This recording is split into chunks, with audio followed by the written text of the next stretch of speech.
নমস্কাৰ প্ৰিয় দৰ্শক, দিনটোৰ গুৰুত্বপূৰ্ণ খবৰসমূহৰ সৈতে আপোনাক ৰাইজৰ বাতৰিলৈ স্বাগতম জনাইছোঁ। আজিৰ শীৰ্ষক খবৰসমূহ চমুকৈ এনেধৰণৰ। দেশজুৰি ৭৭ সংখ্যক গণৰাজ্য দিৱসৰ উৎসাহৰ মাজতে ৰাষ্ট্ৰপতি ভৱনৰ গ্ৰন্থকুটীৰত অসমীয়া ধ্ৰুপদী ভাষাৰ জয়যাত্ৰা। আনফালে ডলাৰৰ বিপৰীতে ভাৰতীয় টকাৰ ঐতিহাসিক পতন। নিৰ্বাচনৰ পাছতেই বিনামূলীয়া ৰেচন আৰু মুখ্যমন্ত্ৰীৰ কেইবাখনো মেগা আঁচনিৰ ঘোষণাৰ সম্ভাৱনা। জুবিন গাৰ্গৰ ন্যায় বিচাৰি এইবাৰ প্ৰধানমন্ত্ৰীলৈ গৰিমা শইকীয়া গাৰ্গৰ স্মাৰক পত্ৰ। আনফালে পেঞ্চনৰ দাবীত চৰকাৰী কৰ্মচাৰীৰ ঐক্যবদ্ধ হুংকাৰ। মাত্ৰ কেইমিনিটমানত জানক দিনটোৰ সকলোবোৰ ডাঙৰ খবৰ। চেনেলটো এতিয়াই ছাবস্ক্ৰাইব কৰি লওক, লগতে এটা লাইক কৰিবলৈ নাপাহৰিব। প্ৰিয় দৰ্শক, আজি অসমীয়া মাঘ মাহৰ 11 তাৰিখ আৰু ইংৰাজী 25 জানুৱাৰী। এতিয়া আহিছোঁ আমি প্ৰথমটো খবৰলৈ। দেশপ্ৰেমৰ উৎসাহ, ৭৭ সংখ্যক গণৰাজ্য দিৱসৰ বাবে সাজু ৰাজ্য তথা দেশ। সোমবাৰে সমগ্ৰ ভাৰতবৰ্ষৰ লগতে অসমতো উলহ মালহেৰে উদযাপন কৰা হ'ব ৭৭ সংখ্যক গণৰাজ্য দিৱস। এই ৰাষ্ট্ৰীয় উৎসৱক কেন্দ্ৰ কৰি বৰ্তমান দেশৰ লগতে সমগ্ৰ ৰাজ্যতে ব্যাপক প্ৰস্তুতি চলিছে। জিলা আৰু মহকুমা পৰ্যায়ৰ অনুষ্ঠানসমূহ সফল কৰি তুলিবলৈ বিভিন্ন পেৰেড প্লাটুনসমূহে দিনে নিশাই অনুশীলন চলাই আছে।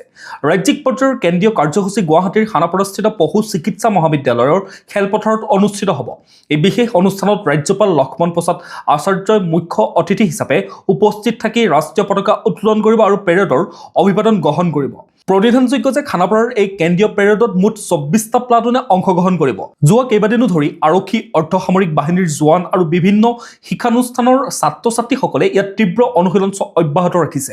এক গাম্ভীৰ্যপূৰ্ণ পৰিৱেশত দেশৰ গণতান্ত্ৰিক মৰ্যাদা ৰক্ষাৰ সংকল্পৰে সকলো এতিয়া অন্তিম পৰ্যায়ৰ প্ৰস্তুত ব্যস্ত। এতিয়া আহিছোঁ আমি পৰৱৰ্তী খবৰটোলৈ। দিল্লীত দূতাবাসৰ ভুৱা নম্বৰ প্লেটসহ গ্ৰেপ্তাৰ গুৱাহাটীৰ ডক্টৰ আসমা বেগম। বিদেশী দূতাবাসৰ ভুৱা নম্বৰ প্লেট লগোৱা বাহনেৰে দিল্লীৰ বিভিন্ন হাই ছিকিউৰিটি জোনত প্ৰৱেশ কৰাৰ অভিযোগত দিল্লীৰ আৰক্ষীৰ ক্ৰাইম ব্ৰাঞ্চে গ্ৰেপ্তাৰ কৰিছে গুৱাহাটীৰ ডক্টৰ আসমা বেগমক। যোৱা 15 জানুৱাৰীত বসন্ত বিহাৰ অঞ্চলৰ পৰা এটা বিশেষ দলে অভিযান চলাই মহিলাগৰাকীক এখন ইনোভা বাহনসহ আটক কৰে। তালাচীৰ সময়ত বাহনখনৰ পৰা 3খন ভুৱা নম্বৰ প্লেট আৰু বাহন বিক্ৰীৰ নথিপত্ৰ উদ্ধাৰ কৰা হয়। অভিযোগ অনুসৰি আসমা বেগমে নিজকে কূটনীতিবিদ হিচাপে পৰিচয় দি বিভিন্ন হাই প্ৰফাইল সামাজিক অনুষ্ঠানত অংশগ্ৰহণ কৰিছিল। তেওঁ এই ভুৱা পৰিচয়ৰ কেন্দ্ৰীয় চৰকাৰৰ কাৰ্যালয় আৰু বিদেশী কনচুলেটৰ দৰে স্পৰ্শকাতৰ অঞ্চলত মুক্তভাৱে চলাচল কৰিছিল। আনকি তেওঁ নিজকে কেন্দ্ৰীয় মন্ত্ৰী ৰামদাস আথৱালেৰ নেতৃত্বাধীন RPI দলৰ সৰ্বভাৰতীয় সম্পাদিকা বুলিও নিজকে দাবী কৰিছিল। গণৰাজ্য দিৱসৰ প্ৰাক্ষণত সংঘটিত এই সমগ্ৰ কাৰ্যক ৰাষ্ট্ৰীয় নিৰাপত্তাৰ বাবে এক তীব্ৰ ভাবুকি হিচাপে গণ্য কৰিছে আৰক্ষীয়ে। বৰ্তমান ভাৰতীয় ন্যায় সংহিতাৰ অধীনত গোচৰ ৰুজু কৰি আৰক্ষীয়ে তেওঁক অধিক তদন্তৰ বাবে জিম্মাত লৈছে। এতিয়া আহিছোঁ আমি পৰৱৰ্তী খবৰটোলৈ। নিৰ্বাচনৰ পাছতেই বিনামূলীয়া ৰেচন, ইফালে 8,000 টকাকৈ অৰুণোদয়ৰ ধন। ৰাজ্যৰ সৰ্বসাধাৰণ ৰাইজৰ বাবে মুখ্যমন্ত্ৰীয়ে এক বৃহৎ জনকল্যাণমূলক ঘোষণা কৰিছে। নিৰ্বাচনৰ পৰৱৰ্তী সময়ৰ পৰা ৰাজ্যৰ সকলো ৰেচন কাৰ্ডধাৰীয়ে চাউলৰ লগতে দাইল, চেনি আৰু নিমখ সম্পূৰ্ণকৈ বিনামূলীয়াকৈ লাভ কৰিব। ইয়াৰ উপৰিও প্ৰতিটো পৰিয়ালে প্ৰতিমাহে 1 লিটাৰ কৰি মিঠাতেলো বিনামূলীয়াকৈ লাভ কৰিব বুলি চৰকাৰে জানিবলৈ দিয়ে। এই পদক্ষেপে ৰাজ্যৰ দৰিদ্ৰ জনসাধাৰণক আৰ্থিকভাৱে যথেষ্ট সকাহ দিব। আনহাতে অৰুণোদয় আঁচনিৰ হিতাধিকাৰীসকলৰ বাবেও আন এক সুখবৰ ঘোষণা কৰিছে মুখ্যমন্ত্ৰীজনে।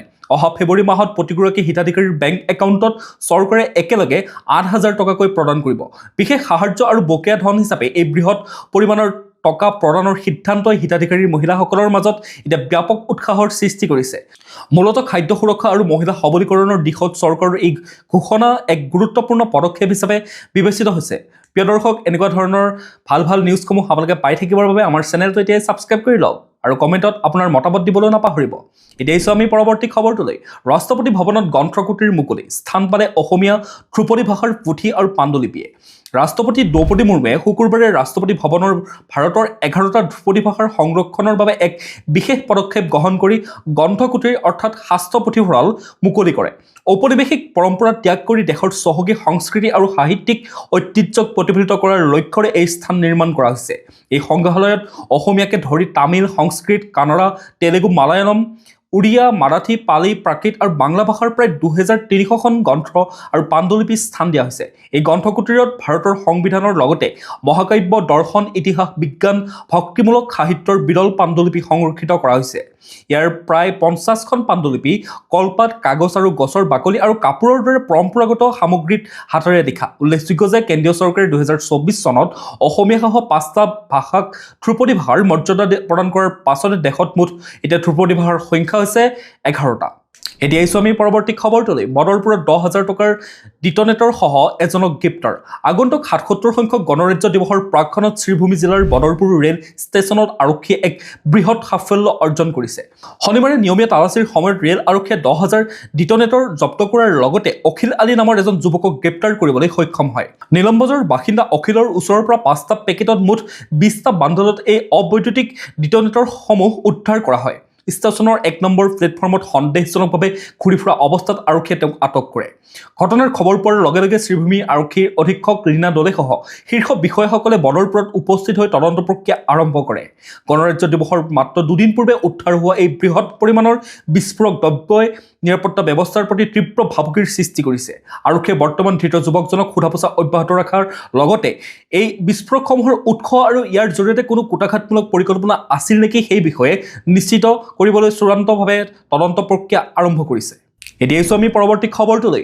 পবিত্ৰ অভয়াৰণ্যত দুদিনীয়া কাৰ্যসূচীৰে সম্পন্ন Asian water bird census 2026। Morigaon জিলাৰ পবিত্ৰ বন্যপ্ৰাণী অভয়াৰণ্যত যোৱা বৃহস্পতিবাৰ আৰু শুকুৰবাৰে দুদিনীয়া কাৰ্যসূচীৰে এছিয়ান ৱাটাৰ বাৰ্ড চেঞ্চাছ 2026 সফলতাৰে সম্পন্ন কৰা হয়। পবিত্ৰ অভয়াৰণ্য কৰ্তৃপক্ষৰ উদ্যোগত আৰণ্যক, অসম বাৰ্ড মনিটৰিং নেটৱৰ্ক, স্থানীয় পক্ষী বিশেষজ্ঞ আৰু শিক্ষাৰ্থীসকলৰ সহযোগত এই পক্ষী গণনা কাৰ্যসূচী ৰূপায়ণ কৰা হয়। মুঠ 12টা গণনাকাৰী দলে অভয়াৰণ্যখনৰ ভিতৰত থকা 13খনকৈ জলাশয় আৰু বিলত পক্ষীৰ উপস্থিতি পৰীক্ষা কৰে। এই দলসমূহত প্ৰখ্যাত পক্ষীবিদ ডক্টৰ আনোয়াৰুদ্দিন চৌধুৰীসহ ৰাজ্যৰ বহুকেইগৰাকী বিশেষজ্ঞ আৰু প্ৰকৃতিপ্ৰেমীয়ে অংশগ্ৰহণ কৰে। পক্ষী গণনাৰ সময়ত অভয়াৰণ্যখনত বাৰ হেডেড গুজ, নৰ্দাৰ্ণ পিনটেইল, টুফটেড ডাক আৰু গ্ৰে লেগ গুজৰ দৰে কেইবাটাও গুৰুত্বপূৰ্ণ পৰিভ্ৰমী পক্ষীৰ প্ৰজাতি দেখিবলৈ পোৱা যায়। এতিয়া আহিছোঁ আমি পৰৱৰ্তী খবৰটোলৈ। প্ৰধানমন্ত্ৰীলৈ গৰিমা শইকীয়া গাৰ্গৰ স্মাৰক পত্ৰ। জুবিন গাৰ্গৰ মৃত্যুৰ ন্যায় বিচাৰি বিশেষ আদালত গঠনৰ দাবী। জুবিন গাৰ্গৰ আকস্মিক মৃত্যুৰ প্ৰকৃত সত্য উদঘাটন আৰু উচিত ন্যায়ৰ দাবীত তেওঁৰ পত্নী গৰিমা শইকীয়া গাৰ্গে এক গুৰুত্বপূৰ্ণ পদক্ষেপ গ্ৰহণ কৰিছে। দেশৰ 77 সংখ্যক গণৰাজ্য দিৱসৰ প্ৰাকক্ষণত গৰিমাই প্ৰধানমন্ত্ৰী নৰেন্দ্ৰ মোদীলৈ এখন স্মাৰক পত্ৰ প্ৰেৰণ কৰে। এই স্মাৰক পত্ৰৰ জৰিয়তে তেওঁ গোচৰৰ বাবে এখন বিশেষ আদালত অৰ্থাৎ স্পেচিয়েল কোৰ্টৰ গঠন কৰিবলৈ আৰু অভিযুক্তক কোনো কাৰণতে জামিন প্ৰদান নকৰিবলৈ আহ্বান জনোৱা দেখা যায়। সামাজিক মাধ্যমত এই কথা সদৰি কৰি তেওঁ উল্লেখ কৰে যে জুবিন গাৰ্গৰ ন্যায়ৰ বাবে সমগ্ৰ পৰিয়ালটোৱে অহৰহ সংগ্ৰাম চলাই গৈছে আৰু দোষীয়ে কঠোৰতম শাস্তি পোৱাটোৱে তেওঁলোকৰ এতিয়া একমাত্ৰ লক্ষ্য। উল্লেখযোগ্য যে জুবিন গাৰ্গৰ মৃত্যুক লৈ সামাজিক মাধ্যমত নেতিবাচক মন্তব্য কৰি অহা লেখিকা শিখা শৰ্মাৰ বিৰুদ্ধেও গৰিমাই এজাহাৰ দাখিল কৰিছিল। এতিয়া আহিছোঁ আমি পৰৱৰ্তী খবৰটোলৈ। উত্তৰ পূৰ্বাঞ্চলত 80 কোটিৰ অগৰু উন্নয়ন আঁচনিৰ আধাৰশিলা স্থাপন। কেন্দ্ৰীয় মন্ত্ৰী জ্যোতিৰাদিত্য সিন্ধিয়াই শনিবাৰে ত্ৰিপুৰাৰ উত্তৰ ফুলকাবাৰীত 80 কোটি টকাৰ এক অগৰু মূল্য শৃংখল উন্নয়ন আঁচনিৰ আধাৰশিলা স্থাপন কৰে। প্ৰধানমন্ত্ৰী নৰেন্দ্ৰ মোদীৰ ভোকেল ফৰ লোকেল দৃষ্টিভংগীক সাকাৰ কৰাৰ লক্ষ্যৰে এই আঁচনি গ্ৰহণ কৰা হৈছে। এই প্ৰকল্পৰ অধীনত ত্ৰিপুৰাৰ ফুলকাবাৰী আৰু অসমৰ গোলাঘাটত দুটাকৈ কেন্দ্ৰীয় প্ৰচেছিং চেণ্টাৰ স্থাপন কৰা হ'ব। ইয়াৰ জৰিয়তে আগৰুৰ প্ৰচেছিং, ব্ৰেণ্ডিং আৰু বিপণনৰ সুবিধা প্ৰদান কৰি কৃষকক পোনপটীয়াকৈ আন্তঃৰাষ্ট্ৰীয় বজাৰৰ সৈতে সংযোগ কৰা হ'ব। মন্ত্ৰীগৰাকীয়ে জনায় যে বৰ্তমান অগৰুৰ ৰপ্তানি কোটা 6 গুণ বৃদ্ধি কৰা হৈছে আৰু ইয়াৰ GI টেগ লাভৰ প্ৰক্ৰিয়া অব্যাহত আছে। অহা 3-4 বছৰৰ ভিতৰত ত্ৰিপুৰাৰ আগৰু বজাৰ বাৰ্ষিক লেনদেন 2000 কোটি টকালৈ বৃদ্ধি পোৱাৰ সম্ভাৱনা আছে। ইয়াৰ উপৰিও মন্ত্ৰীগৰাকীয়ে ৰাজ্যখনত শিক্ষা, স্বাস্থ্য আৰু পৰ্যটন খণ্ডৰ কেইবাশ কোটি টকাৰ আন কেইবাখনো আঁচনিৰ পৰ্যালোচনা আৰু আধাৰশিলা স্থাপন কৰে। এতিয়া আহিছোঁ আমি পৰৱৰ্তী খবৰটোলৈ। আধাৰ ব্যৱহাৰকাৰীলৈ ডাঙৰ সকাহ। এতিয়া কোনো নথিপত্ৰ নোহোৱাকৈ 5 মিনিটত সলনি হ'ব মোবাইল নম্বৰ। আধাৰ কাৰ্ডত মোবাইল নম্বৰ আপডেট কৰাক লৈ দীঘলীয়া জটিলতাৰ এতিয়া অন্ত পৰিছে। ইণ্ডিয়া পোষ্ট পেমেণ্ট বেংকে গ্ৰাহকৰ বাবে এক বিশেষ কাগজবিহীন সুবিধা মুকলি কৰে। এতিয়াৰ পৰা আপুনি কোনো ধৰণৰ ফৰ্ম পূৰণ নকৰাকৈ বা নথিপত্ৰ জমা নিদিয়াকৈ কেৱল বায়োমেট্ৰিক ফিংগাৰপ্ৰিণ্ট ব্যৱহাৰ কৰি মাত্ৰ 5 মিনিটতে মোবাইল নম্বৰ আপডেট কৰিব পাৰিব। কেনেকৈ কৰিব এই কাম? এক হৈছে আপোনাৰ ওচৰৰ ডাকঘৰ বা ইণ্ডিয়ান পোষ্ট পেমেণ্ট বেংকৰ শাখাত যোগাযোগ কৰক। 2 গ্ৰামাঞ্চলত গ্ৰামীণ ডাক সেৱকৰ জৰিয়তে ঘৰতে বহি এই সুবিধা ল'ব পাৰিব। 3 কেৱল আধাৰ নম্বৰ দি ফিংগাৰপ্ৰিণ্ট মেচ কৰিলেই আপোনাৰ নতুন নম্বৰটো পঞ্জীয়ন হ'ব। যিসকলৰ পুৰণি চিম কাৰ্ড হেৰাইছে বা বন্ধ হৈছে তেওঁলোকৰ বাবে চৰকাৰৰ এই পদক্ষেপ এতিয়া এক আশীৰ্বাদ স্বৰূপ। এতিয়া আহিছোঁ আমি পৰৱৰ্তী খবৰটোলৈ। দিছপুৰত বহিছে অসমৰ আটাইতকৈ ডাঙৰ মাটিৰ দালাল। গৌৰৱ গগৈৰ এবাৰ তীব্ৰ আক্ৰমণ। অসম বিধানসভা নিৰ্বাচনৰ প্ৰাকক্ষণত লখিমপুৰৰ বিহপুৰীয়াত এক বিশাল জনসভাক সম্বোধন কৰি প্ৰদেশ কংগ্ৰেছৰ সভাপতি গৌৰৱ গগৈয়ে মুখ্যমন্ত্ৰী হিমন্ত বিশ্ব শৰ্মাক তীব্ৰ সমালোচনা কৰা দেখা যায়। মুখ্যমন্ত্ৰীক লক্ষ্য কৰি তেওঁ কয় যে অসমৰ আটাইতকৈ ডাঙৰ মাটিৰ দালালজন বৰ্তমান দিছপুৰত বহি আছে। গগৈৰ অভিযোগ অনুসৰি সাধাৰণ ৰাইজে ভূমিৰ পট্টাৰ বাবে সংগ্ৰাম কৰিবলগীয়া হোৱাৰ বিপৰীতে চৰকাৰে আদানী আম্বানীৰ দৰে কৰ্পোৰেট গোটক হাজাৰ হাজাৰ বিঘা জনজাতীয় ভূমি ভূমি কটাই দিছে। যোৰহাটৰ সাংসদগৰাকীয়ে লগতে দাবী কৰে যে বিজেপি চৰকাৰে অসমক 1.5 লাখ কোটি টকাৰ ঋণত ডুবাই দেউলীয়া কৰিছে। চৰকাৰী বিদ্যালয় বন্ধ হোৱা আৰু নিবনুৱা সমস্যাৰ প্ৰসংগ উত্থাপন কৰি তেওঁ কয় যে মুখ্যমন্ত্ৰীৰ পুত্ৰৰ নামত 17টা কোম্পানী থকাৰ বিপৰীতে অসমৰ যুৱক যুৱতীসকলে কৰ্মসংস্থাপনৰ বাবে বহিৰাজ্যলৈ ঢাপলি মেলিবলগীয়া হৈছে। ইয়াৰ উপৰিও বিজেপিয়ে ভোটাৰ তালিকাত হেৰফেৰ কৰাৰ অভিযোগ তুলি তেওঁ ৰাইজক একতাপূৰ্ণ বৃহত্তৰ অসম গঢ়াৰ বাবে আহ্বান জনোৱা দেখা যায়। এতিয়া আহিছোঁ আমি পৰৱৰ্তী খবৰটোলৈ। যোৰহাট মাজুলী দলঙৰ কাম পুনৰ আৰম্ভ, 2 বছৰৰ ভিতৰত সম্পূৰ্ণ হোৱাৰ লক্ষ্য। মাজুলীবাসীৰ দীৰ্ঘদিনীয়া সপোন বাস্তৱায়িত কৰি যোৰহাট মাজুলী সংযোগী দলঙৰ নিৰ্মাণ কাৰ্য পুনৰ পূৰ্ণ গতিত আৰম্ভ হৈছে। কেইবামাহ ধৰি বন্ধ হৈ থকা প্ৰকল্পটোৰ দায়িত্ব এতিয়া SPC চিংলা কনষ্ট্ৰাকশ্যন লিমিটেডক অৰ্পণ কৰা হয়। প্ৰায় 925 কোটি টকা ব্যয় সাপেক্ষে আৰু 8 কিলোমিটাৰ দৈৰ্ঘ্যৰ দলংখনৰ কোনো কাম বাধা নোহোৱাকৈ চলিলে আগন্তুক 2 বছৰৰ ভিতৰত সম্পূৰ্ণ হ'ব বুলি সংশ্লিষ্ট বিভাগীয় কৰ্তৃপক্ষই আশা প্ৰকাশ কৰিছে। এতিয়া আহিছোঁ আমি পৰৱৰ্তী খবৰটোলৈ। এতিয়াৰ পৰা বিদ্যুতৰ বাবে কৰিব লাগিব ৰিচাৰ্জ। স্মাৰ্ট মিটাৰ গ্ৰাহকলৈ APDCLৰ নতুন নিৰ্দেশনা। ৰাজ্যৰ বিদ্যুৎ গ্ৰাহকসকলৰ বাবে এক ডাঙৰ খবৰ। এতিয়াৰ পৰা মোবাইলৰ দৰে আগতীয়াকৈ ৰিচাৰ্জ কৰিলেহে ঘৰত জ্বলি উঠিব বিজুলী। APDCLে জনোৱা অনুসৰি যিসকল গ্ৰাহকৰ ঘৰত ইতিমধ্যে স্মাৰ্ট মিটাৰ সংস্থাপন কৰা হৈছে তেওঁলোকৰ বৰ্তমানৰ পোষ্টপেইড সংযোগসমূহ অতি সোনকালে প্ৰিপেইড ব্যৱস্থালৈ ৰূপান্তৰিত কৰা হ'ব। এই নতুন নিয়মৰ ফলত গ্ৰাহকে যিমান টকা খৰচ কৰিব খোজে সিমান টকাৰে ৰিচাৰ্জ কৰি ল'ব পাৰিব আৰু মাহৰ শেষত মোটা অংকৰ বিল অহাৰ ভয় নাথাকিব। বিভাগীয় কৰ্তৃপক্ষই জনাইছে যে ৰিচাৰ্জ শেষ হ'লে লগে লগে সংযোগ বিচ্ছিন্ন কৰা নহয়, বৰঞ্চ 72 ঘণ্টাৰ আগতে গ্ৰাহকক জাননী প্ৰেৰণ কৰা হ'ব। গ্ৰাহকসকলে মাই বিজুলী এপৰ অফিচিয়েল ৱেবছাইট বা অন্যান্য ডিজিটেল প্লেটফৰ্মৰ জৰিয়তে সহজে এই ৰিচাৰ্জ কৰিব পাৰিব। সমগ্ৰ ৰাজ্যতে এই প্ৰক্ৰিয়া পৰ্যায়ক্ৰমে বলবৎ কৰা হ'ব বুলি জনাই APDCLে গ্ৰাহকসকলক তেওঁলোকৰ মোবাইললৈ অহা জাননীসমূহৰ প্ৰতি চকু ৰাখিবলৈ আহ্বান জনায়। এতিয়া আহিছোঁ আমি পৰৱৰ্তী খবৰটোলৈ। চানমাৰীৰ উৰণসেতুত যান বাহন চলাচলত নতুন নিৰ্দেশনা, ব্যৱহাৰ কৰিব লাগিব বিকল্প পথ। নুনমাটি আমবাৰী উৰণসেতুৰ নিৰ্মাণ কাৰ্যৰ বাবে গুৱাহাটী মহানগৰ প্ৰশাসনে যান বাহন চলাচলৰ ক্ষেত্ৰত এক বিশেষ নিৰ্দেশনা জাৰি কৰিছে। নতুন উৰণসেতুখনক বৰ্তমানৰ চানমাৰী উৰণসেতুৰ সৈতে সংযোগ কৰাৰ বাবে উৰণসেতুখনৰ একোটা লেন পৰ্যায়ক্ৰমে 15 দিনৰ পৰা 30 দিনলৈকে বন্ধ হ'ব পাৰে। এই সময়ছোৱাত তীব্ৰ যান-জঁটৰ পৰা হাত সাৰিবলৈ যাত্ৰীসকলক বিকল্প পথ ব্যৱহাৰ কৰিবলৈ অনুৰোধ জনোৱা দেখা যায়। নিৰ্দেশনা অনুসৰি জু ৰোডৰ দিশৰ পৰা অহা বাহনসমূহ ৰাজগড় হৈ দক্ষিণ শৰণীয়া বা GS ৰোডেৰে যাব পাৰিব। একেদৰে চানমাৰীৰ পৰা বামুণী মৈদাম বা নুনমাটি অভিমুখী বাহনসমূহে MRD ৰোড, ৰেলৱে কলনী অথবা মঠঘৰীয়া পথেৰে যাতায়াত কৰিব পাৰিব। ইয়াৰ উপৰিও মহানগৰীৰ বাছসমূহক কেৱল বাওঁফালৰ লেনেৰে চলিবলৈ আৰু অভাৰটেক নকৰিবলৈ কঠোৰ নিৰ্দেশ প্ৰদান কৰা হৈছে। নিৰ্মাণ কাৰ্য চলি থকাৰ সময়ত জনসাধাৰণৰ সুৰক্ষা আৰু সুবিধাৰ বাবে প্ৰশাসনে এই নতুন যাতায়াত ব্যৱস্থা গ্ৰহণ কৰিছে। এতিয়া আহিছোঁ আমি পৰৱৰ্তী খবৰটোলৈ। টিকট নাপায়, কেৱল কাম কৰিবলৈহে আহক, শংকৰজ্যোতিৰ যোগদানক লৈ মুখ্যমন্ত্ৰীৰ স্পষ্ট মত। প্ৰাক্তন আছুনেতা শংকৰজ্যোতি বৰুৱাই শনিবাৰে বিয়লি 6 বজাত গুৱাহাটী বাজপেয়ী ভৱনত আনুষ্ঠানিকভাৱে বিজেপিত যোগদান কৰে। তেওঁৰ সৈতে মাজুলী, ডিব্ৰুগড় আৰু ধেমাজি আদি জিলাৰ আন 6গৰাকী প্ৰাক্তন আছুনেতাই গেৰুৱা বসন পিন্ধে। এই যোগদানৰ প্ৰাক্ষণত মুখ্যমন্ত্ৰী হিমন্ত বিশ্ব শৰ্মাই স্পষ্ট কৰি দিছে যে তেওঁলোকক দললৈ আদৰণি জনোৱা হৈছে যদিও নিৰ্বাচনত কোনো টিকট প্ৰদান কৰা নহ'ব। মুখ্যমন্ত্ৰীয়ে কয় যে যদিহে টিকটৰ আশাত যোগদান কৰিছে তেন্তে তেওঁ কয় যে তেওঁলোকে টিকট নাপাই কেৱল একেলগে কামহে কৰিব পাৰিব। ইফালে শংকৰজ্যোতিৰ যোগদানক লৈ তীব্ৰ বিতৰ্কৰো সৃষ্টি হোৱা দেখা যায়। নিতিশা বৰা নামৰ এগৰাকী যুৱতীয়ে সামাজিক মাধ্যমৰ জৰিয়তে বিজেপিৰ নেতৃত্বক আহ্বান জনাইছে যাতে এগৰাকী নাৰীৰ জীৱন ধ্বংস কৰা অভিযুক্ত ব্যক্তিক দলত স্থান দিয়া নহয়। উল্লেখযোগ্য যে প্ৰতাৰণাৰ অভিযোগত অভিযুক্ত হৈয়ে শংকৰজ্যোতিয়ে আছুৰ সাধাৰণ সম্পাদকৰ দৰে পদ ত্যাগ কৰিবলগীয়া হৈছিল। আছুৰ বৰ্তমানৰ সভাপতি উৎপল শৰ্মায়ো এই ৰাজনৈতিক পদক্ষেপক তীব্ৰ সমালোচনা কৰা দেখা যায়। এতিয়া আহিছোঁ আমি পৰৱৰ্তী খবৰটোলৈ। OPS পুনৰ প্ৰৱৰ্তনৰ দাবীত উত্তৰ পূবৰ কৰ্মচাৰীৰ ঐক্যবদ্ধ হুংকাৰ। 1 ফেব্ৰুৱাৰীত গুৱাহাটীত গুৰুত্বপূৰ্ণ বৈঠক। নতুন পেঞ্চন ব্যৱস্থা অৰ্থাৎ NPS বাতিল কৰি পুৰণি পেঞ্চন ব্যৱস্থা অৰ্থাৎ OPS পুনৰ প্ৰৱৰ্তনৰ দাবীত উত্তৰ পূৰ্বাঞ্চলৰ আটাইকেইখন ৰাজ্যৰ কৰ্মচাৰী সংগঠনসমূহে ঐক্যবদ্ধ হয়। এই সন্দৰ্ভত অহা 1 ফেব্ৰুৱাৰীত গুৱাহাটীত উত্তৰ পূবৰ আটাইকেইখন ৰাজ্যৰ কৰ্মচাৰী প্ৰতিনিধিৰ উপস্থিতিত এখন গুৰুত্বপূৰ্ণ বৈঠক আহ্বান কৰা হৈছে। সদৌ অসম চৰকাৰী NPS কৰ্মচাৰী সংস্থাৰ সভাপতি অচ্যুতানন্দ হাজৰিকাই জনোৱা মতে এই বৈঠকত আগন্তুক বৃহৎ আন্দোলনৰ কাৰ্যসূচীৰ বিষয়ে ঘোষণা কৰা হ'ব।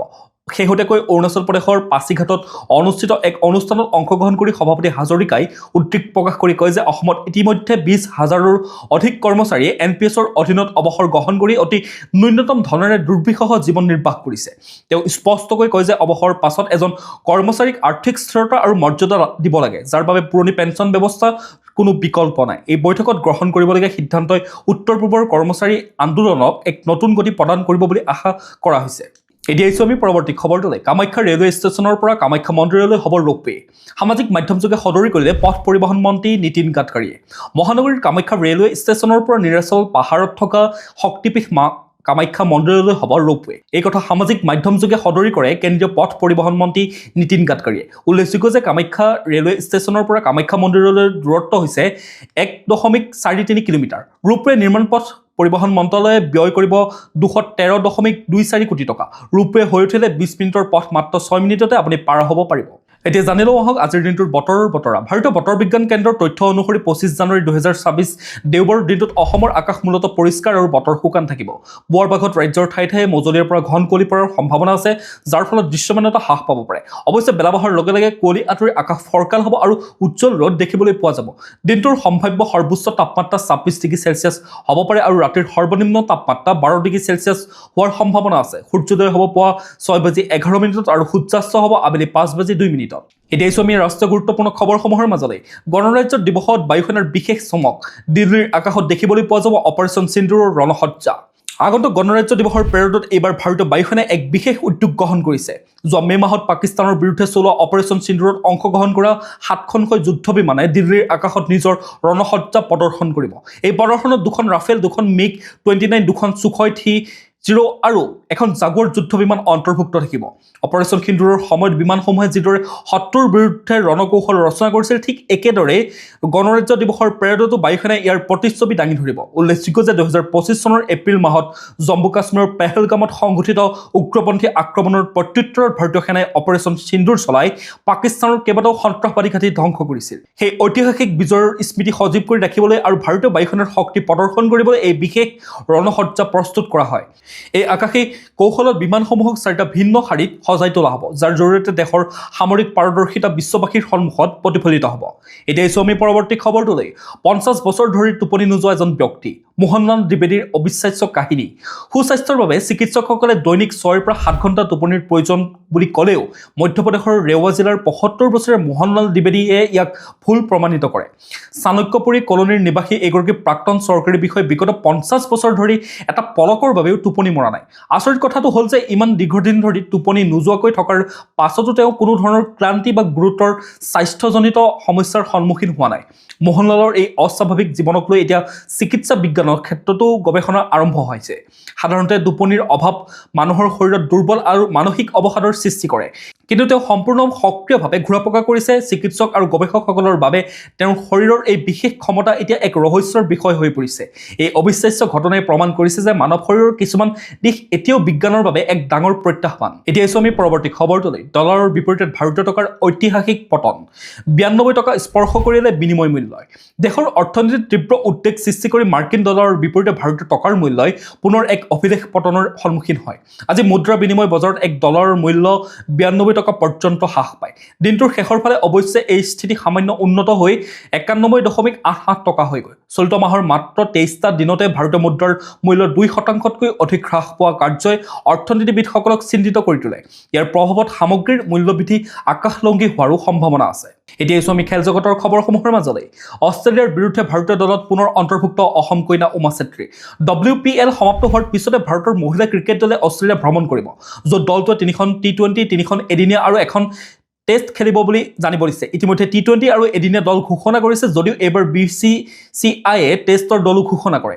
অসমৰ বাবে সুখবৰ যে এই টেষ্ট দলটোত স্থান পাইছে বোকাখাতৰ উমা চেত্ৰীয়ে। হৰমনপ্ৰীত কৌৰৰ নেতৃত্বৰ 15গৰাকী খেলুৱৈৰ তালিকাত অন্তৰ্ভুক্ত হৈছে উমা চেত্ৰী। শেহতীয়াকৈ বিশ্বকাপ জয় কৰা ভাৰতীয় মহিলা দলৰো অংশ আছিল আমাৰ অসম গৌৰৱ উমা চেত্ৰী। অষ্ট্ৰেলিয়া ভ্ৰমণৰ বাবে দলৰ পৰা বাহিৰ হোৱাৰ পিছত উইকেট কিপাৰ জি কমলিনীৰ স্থানত T20 আৰু এদিনীয়া দলটোত উমা চেত্ৰীক স্থান দিয়া হয়। এতিয়া আহিছোঁ আমি পৰৱৰ্তী খবৰটোলৈ। IPL 2026ৰ বাবে সাজু মাহি। ৰাঁচীত নেট প্ৰেক্টিচ আৰম্ভ ধোনীৰ। চেন্নাই ছুপাৰ কিংছৰ প্ৰাক্তন অধিনায়ক মহেন্দ্ৰ সিং ধোনীয়ে আগন্তুক IPL 2026ৰ বাবে নিজৰ প্ৰস্তুতি আৰম্ভ কৰিছে। 44 বছৰীয়া খেলুৱৈগৰাকীক শেহতীয়াকৈ ৰাঁচীৰ ঝাৰখণ্ডৰ ষ্টেট ক্ৰিকেট এছ'চিয়েশ্যনৰ খেলপথাৰত নেট বেটিং অনুশীলন কৰি থকা দেখা গৈছে।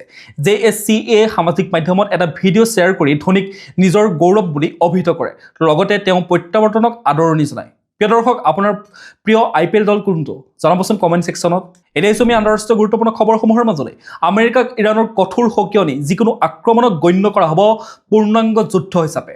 মধ্যপ্ৰাচ্যত আমেৰিকাৰ সামৰিক তৎপৰতা বৃদ্ধি পোৱাৰ মাজতে ইৰাণে ৱাশ্বিংটনক এক তীব্ৰ সতৰ্কবাণী জাৰি কৰে। ইৰাণৰ এজন জ্যেষ্ঠ বিষয়াই আন্তঃৰাষ্ট্ৰীয় সংবাদ মাধ্যমৰ আগত স্পষ্ট কৰি দিছে যে ইৰাণৰ ওপৰত কৰা যিকোনো ধৰণৰ আক্ৰমণ সেয়া সীমিত পৰিসৰে হওক বা ব্যাপক, দেশখনে ইয়াক পূৰ্ণাংগ যুদ্ধ অৰ্থাৎ ফুল ফ্লেজেড ৱাৰ হিচাপে গণ্য কৰিব। এনে পৰিস্থিতিত ইৰাণে আটাইতকৈ শক্তিশালী প্ৰত্যুত্তৰ দিব বুলিও হুংকাৰ দিয়ে। প্ৰতিবেদন অনুসৰি আমেৰিকাৰ অঞ্চলটোত অধিক সামৰিক সম্পদ আৰু আক্ৰমণকাৰীৰ গোট মোতায়েন কৰাৰ পৰিপ্ৰেক্ষিতত ইৰাণৰ সেনাবাহিনী বৰ্তমান সম্পূৰ্ণ সতৰ্ক অৱস্থাত আছে। বিষয়াগৰাকীয়ে লগতে কয় যে ইৰাণৰ উদ্দেশ্য কোনো সংঘাত সৃষ্টি কৰা নহয়, কিন্তু দেশৰ সাৰ্বভৌমত্ব ৰক্ষা কৰাৰ বাবে তেওঁলোক সাজু। দীৰ্ঘদিন ধৰি আমেৰিকাৰ সামৰিক হেঁচা আৰু ভাবুকিৰ সন্মুখীন হৈ অহাৰ বাবেই নিজৰ প্ৰতিৰক্ষা ব্যৱস্থা শক্তিশালী কৰাৰ বাহিৰে ইৰাণৰ হাতত এতিয়া আন কোনো বিকল্প নাই বুলিও তেওঁ উল্লেখ কৰে। প্ৰিয় দৰ্শক, আজিৰ দিনটোৰ গুৰুত্বপূৰ্ণ খবৰসমূহ আছিল ইমানেই। আপোনালোকে যদি এতিয়াও আমাৰ চেনেলটো ছাবস্ক্ৰাইব কৰি ল'বলৈ পাহৰি গৈছে, অনুগ্ৰহ কৰি চেনেলটো ছাবস্ক্ৰাইব কৰি লওক, তেতিয়াহে প্ৰতিদিনে এনেধৰণৰ নিউজৰ আপডেটসমূহ পাই থাকিব। লগতে যদি ভিডিঅ'টো ভাল পালে এটা লাইক কৰি থৈ যাব আৰু কমেণ্টত আপোনাৰ মতামত দিবলৈ নাপাহৰিব। কাইলৈ পুনৰ একে সময়তে লগ পোৱাৰ প্ৰতিশ্ৰুতিৰে আপোনাক বহুত বহুত ধন্যবাদ জ্ঞাপন কৰিছোঁ।